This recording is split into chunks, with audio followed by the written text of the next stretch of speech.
The listening part of the occupational English test has 3 parts, and in each part you will hear a number of different extracts. At the beginning of the test, you will hear a beep sound. You will have time to read the questions before you hear the extracts. You will hear each extract once only. You have to complete your answers as you listen.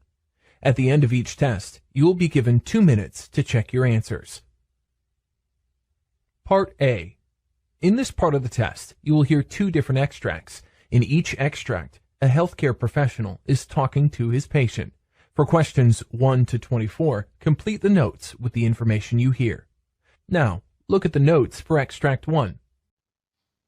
You hear an optometrist talking to a patient called Aidan Fitzpatrick, who has been experiencing blurred vision.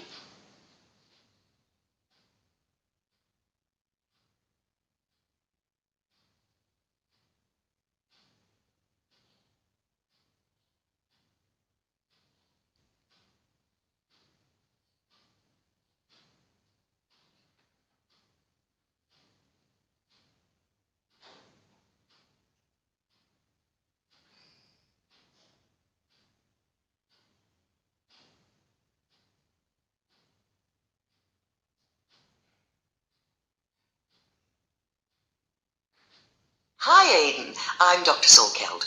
Could you start by telling me about what's been going on with your vision? Sure. Well, I guess it must have started a while ago, but I didn't really notice it properly until about 2 weeks ago. I was working in my garden and I noticed that I was having a hard time reading the instructions on the gardening products that I just bought. I normally stick to the one I've been using for years, but I thought it'd be nice to try something different. Anyways, it kind of felt like everything was fuzzy around the edges and I just couldn't see the letters clearly.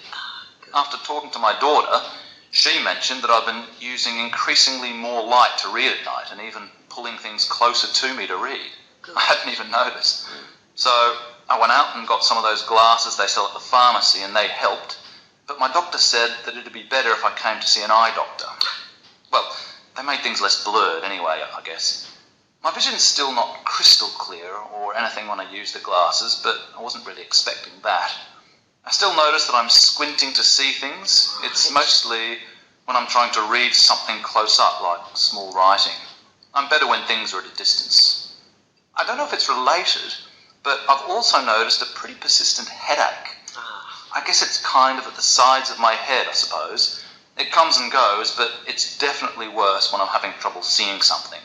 When it gets really bad, I just take a fast-acting ibuprofen and that tends to sort it out. Ever had any vision problems before? When I was little, at some point in elementary school, I think I had glasses, but I'm sure I broke them and we just never got round to having them replaced. My brother has glasses that he's been wearing for years. I don't really know a whole lot about what's wrong with his eyes. Maybe he's short-sighted. Oh, but that reminds me.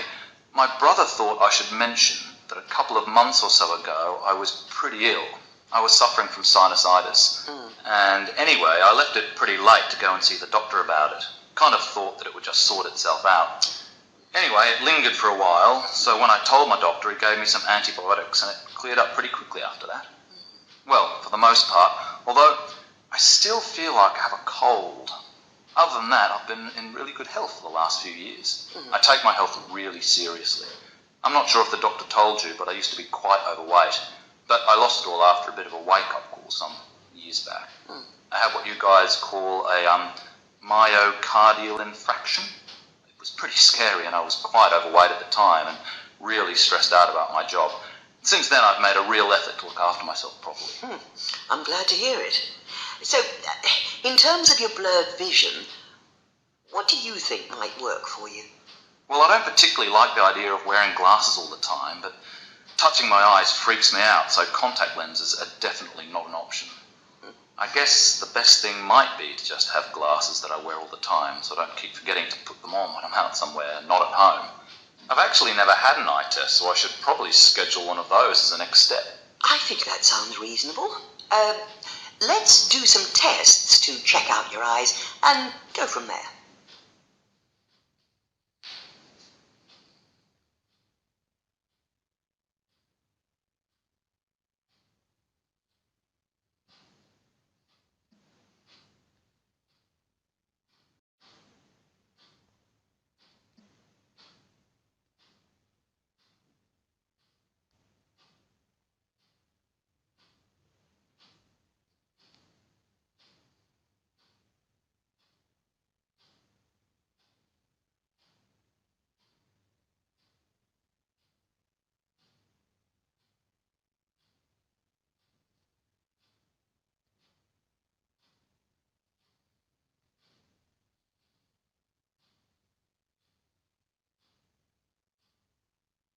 You hear a senior obstetrician talking to a patient called Hilary Johnson, who has been referred by her midwife.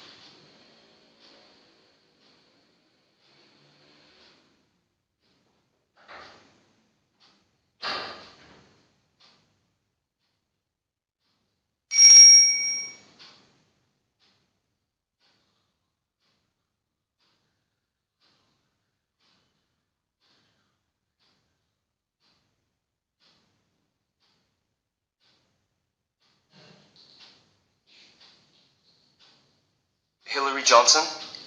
Hi. Do come in and take a seat. I'm Dr. Smith, and I'm a senior obstetrician here. So, Hilary, you've been referred to us by your midwife. I have her notes with me here, but could you tell me in your own words why you've been referred? Oh, yeah, no problem. I think I've been referred to you because the midwife said she found some glucose in my urine sample and was worried about diabetes. If I understand correctly, I could have diabetes during my pregnancy, but if I do, it's not likely to continue after giving birth. I've noticed that I'm craving sweets and cakes all the time at the moment, and I've just been letting myself eat whatever. So I've put on a bit of weight, and I don't think it's all just baby weight either. I've never had a problem with diabetes before, and I'm hoping it'll turn out to be something else. My aunt actually has type 2 diabetes, but she's always eaten a lot of sugar, so I think that might be a factor. She just controls hers with diet now and doesn't have to take any medication. Oh, okay. Thanks for letting me know. I see from your notes that you're 24 weeks pregnant now. How has your pregnancy been up to now? Oh, I have been so lucky. I got the usual sickness early on. Well, stomach pain, but not actually being sick. I think that's pretty common, and it settled after the first trimester. I've been taking some medication because I also had pretty horrible heartburn. Right. And it seems to take care of the problem. And also I've started to get a bit of back pain in the last week or so. I'd say it's like a throbbing feeling, but other than that, I've been pretty fortunate. I suppose I've been gradually getting more and more tired since the start of my pregnancy. I've just put it down to the extra energy my baby needs, but it could also be because I haven't been sleeping very well. Also, sometimes the nausea stops me from making something healthy for dinner, which is annoying because I know I need to eat healthily. I take a prenatal, though, to make sure I'm getting the right nutrition. Well, it seems like you're managing to deal with most of your symptoms well. Yeah, this is my first pregnancy, and to be honest, I didn't have a clue what to expect, but so far so good. It's only this glucose thing that's got me worried. I imagine it's just a one-off, but I guess it's best to get it seen to. Certainly, and I'm pleased you're here so we can get things sorted. So we'll need to book another appointment to carry out some tests. Okay, so when will I have to have this? Because I'm a bit busy at work at the minute. Well, ideally as soon as possible. Can I ask what you do for a living? I'm a high school teacher, and it's just getting to that time of year when the kids are gearing up for their examinations. So I can't afford to be taking too much time off during the day. I'm actually a little bit stressed at the moment as well. I've had to do a lot more work over the past few weeks. I think it's just that time of year. I've been a teacher for 4 years now, so I'm starting to develop ways of coping with the madness. With that in mind, if our next appointment could be at 5-ish or later, then that would be perfect. No problem. Just make sure to let the receptionist know your preferences. When we find sugar in preliminary tests, we offer an oral glucose tolerance test, which is what we'll do when you come in next. Do you know what that involves? Well, I asked a few of my friends about their pregnancies, and my friend Beth said that she had the same thing and told me about that test. She said that she had to come into the hospital and drink a sugary drink and then have a blood test to tell if she had diabetes. Is that right? Yeah, that's pretty much it. Here's a leaflet that explains the test so that you can have a read about it when you get home. Do you have any other questions for me? No, I don't think so. I'll go away and read this and wait and see what the test says. Well, thank you for your help today. You're welcome. I'll see you once we have the results and we can take it from there.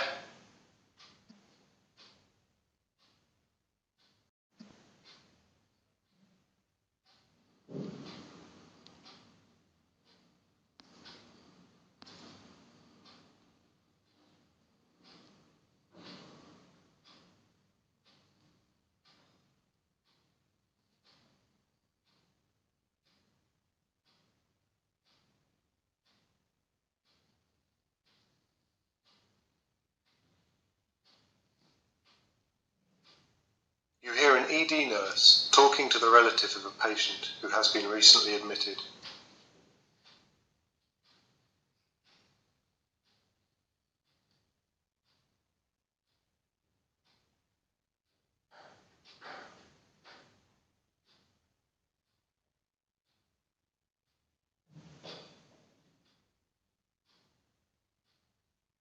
Did you want to talk to me, Miss Tanaka?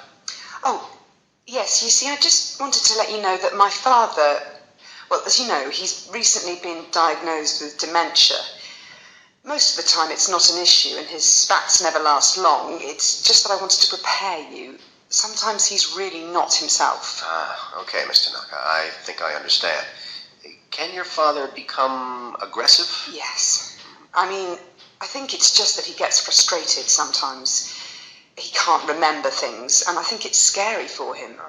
He was never, ever like this before his dementia, and those periods, well, they really don't reflect his true character. Of course. Thanks for letting me know.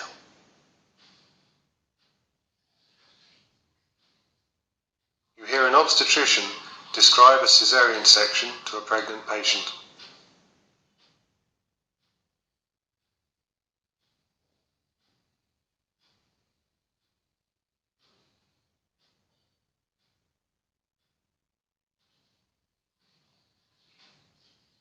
Labour can progress differently for different people. In some circumstances, if labour is longer than expected, and if we detect that the baby is distressed, then we may have to consider an emergency caesarean section. It's a procedure that we perform in theatre, and it is carried out under spinal or epidural anaesthetic, so that you don't feel anything, but you will be awake. A screen is placed across your body, so you don't have to see what's being done. We make an incision in your tummy and womb, just under your bikini line, to remove your baby, and then stitch up the wound. It takes around 40 minutes, and your birth partner can be there at all times. Does that make sense?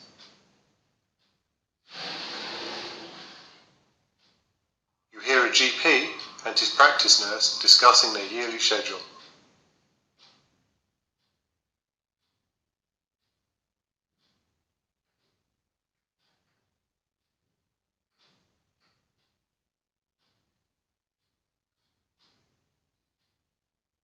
In September we'll have a lot of new patients, as the first year university students will all register during freshers. Yes, we were really run off our feet last year, weren't we? Yep, it was a madhouse. Do you think we should hire agency staff to help out for the first couple of weeks this time around? Well, I think part of the problem was that last year Dr. Igwe and Nurse Fletcher were both away. Dr. Igwe went to Costa Rica and Nurse Fletcher had the flu. Oh, right, I remember. Well, we can't do much to prevent staff illness. No, but we can ask people to avoid booking time off in those first 3 weeks. Okay, I'll send an email out today.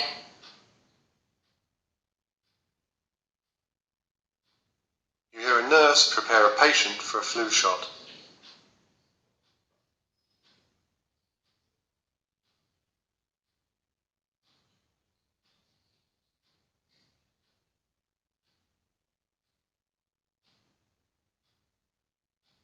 Good morning, Mr. Henderson. Hi.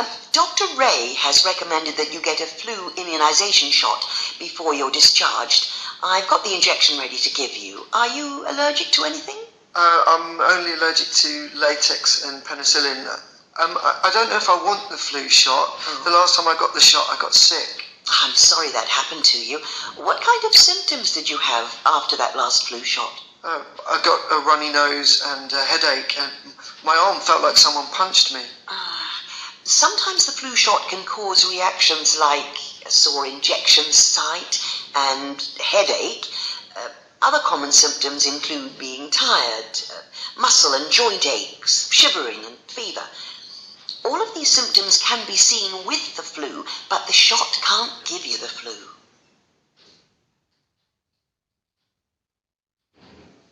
You hear a doctor talk to a patient about her injury.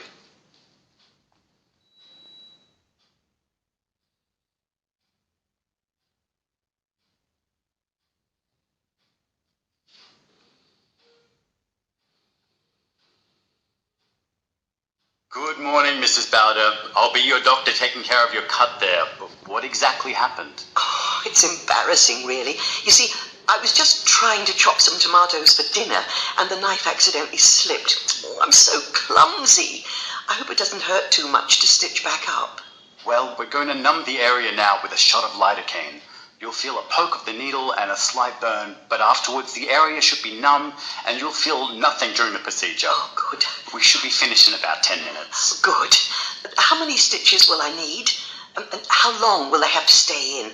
I'm really conscious about my hands, so I hope I don't have a scar.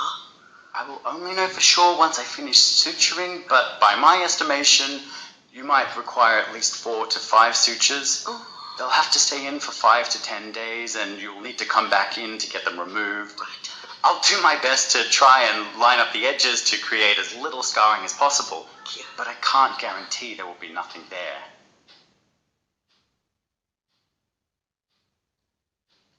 You hear a trainee nurse asking a senior colleague about the treatment for a patient with chronic obstructive pulmonary disease, or COPD.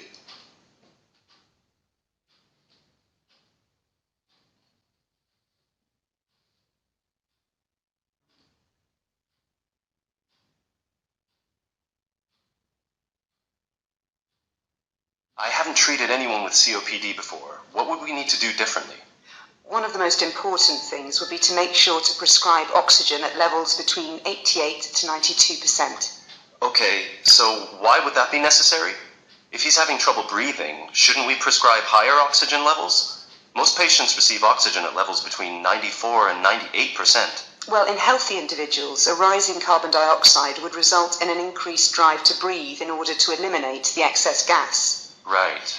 However, in some patients with COPD, this response is blunted, and their main mechanism for respiratory drive is controlled by the level of oxygen in the body instead. If the level of oxygen given to a COPD patient is increased too much, it can actually reduce the stimulus to breathe and cause hypoventilation, resulting in an increase in CO2.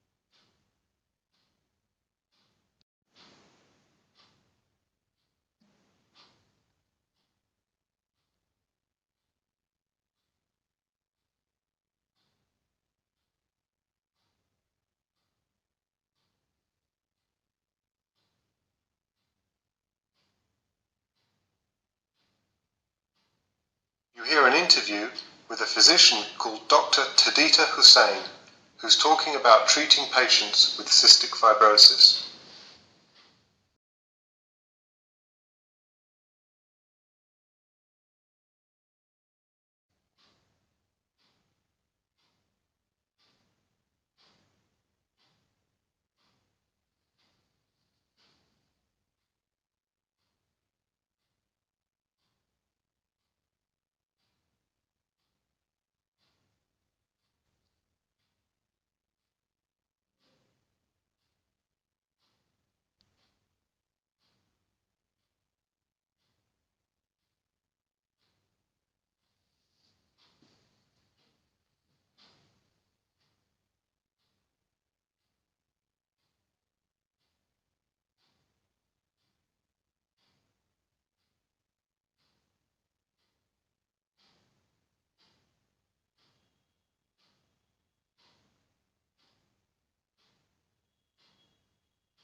Cystic fibrosis is a condition that causes mucus to be thicker and stickier than it should be. Dr. Tadida Hussain specializes in cystic fibrosis treatment and is here to share her thoughts on caring for people with the condition. Tadida, can you tell us a bit more about patients who suffer from cystic fibrosis? Absolutely. Sufferers tend to carry 2 to 5 times as much salt in their bodies as those without the condition, so you can see why their mucus is thicker than average. Treatment for these patients is usually quite time-consuming and repetitive.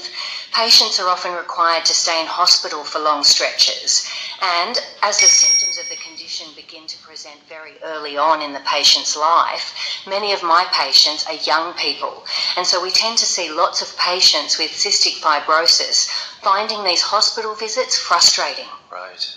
In fact, throughout the UK, about 80% of patients with cystic fibrosis who are hospitalised report feeling at least minimal levels of depression. How about young patients who aren't currently hospitalized? What can be challenging about their treatment? Well, patients can be required to take around 30 pills a day to keep cystic fibrosis under control. So it's understandable that teenagers and young people who just want to be free and independent might resent this ordeal if they think they can get away with it. One of the most difficult things we have to contend with is the fact that if patients stop taking their medication or doing their daily breathing treatments, their condition won't immediately worsen. Instead, it will gradually become more severe until they contract a serious infection, which puts their lives at risk. So, what approaches do you use when treating patients with cystic fibrosis? Well, we've found distraction therapy to be extremely useful. We're incredibly lucky to have received a donation of a number of virtual reality headsets following their success in a number of treatment trials. We use the virtual reality headsets to transport the patient to outdoor settings, often corresponding to the activities they're required to do with us. When they complete breathing exercises on a stationary bike, for example, the VR headsets display a virtual outdoor bike ride. Our patients find it helpful to pretend to be somewhere else during treatment, and it's often easier for us to administer breathing treatments to patients using these headsets, as they're more relaxed when they're not focused on the actuality of the test. So, what sorts of changes have you seen in your patients as a result of these methods?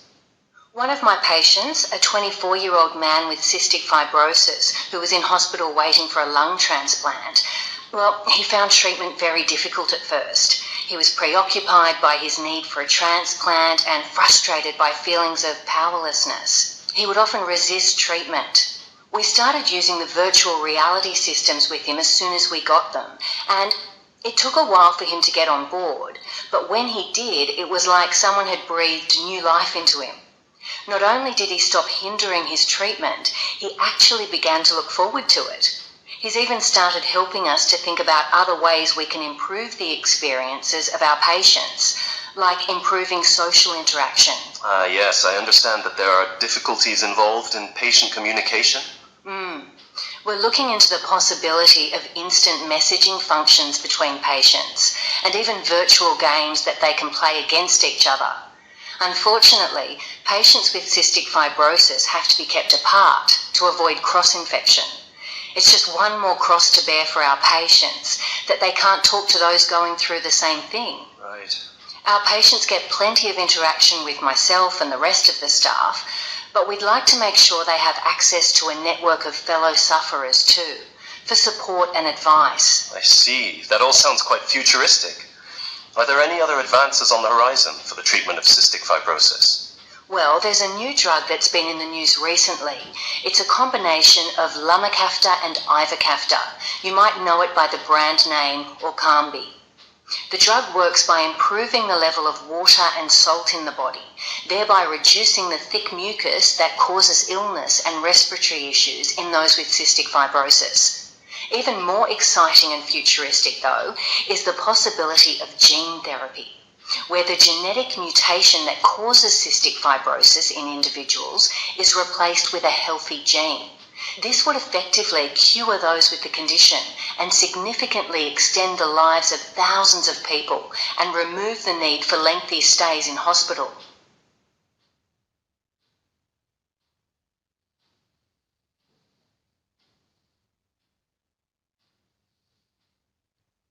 turn over and look at extract 2.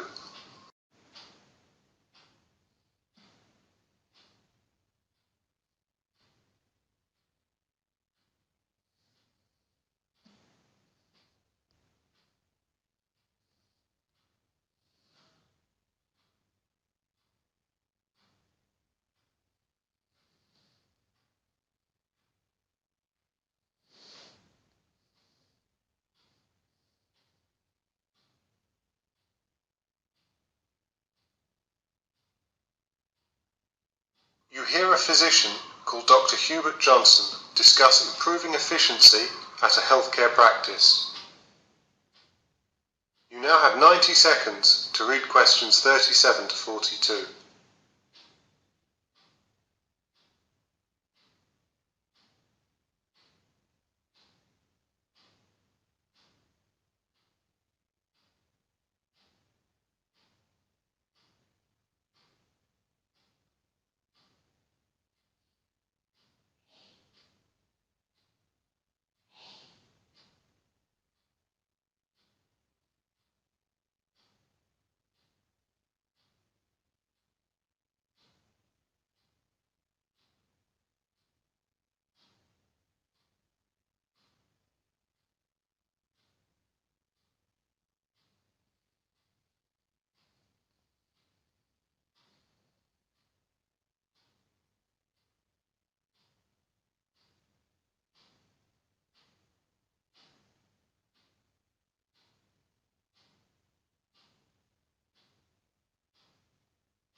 Hi everyone, my name's Dr. Hubert Johnson, and I've been asked to speak to you about my experiences in the healthcare industry concerning something that affects all health professionals, improving efficiency.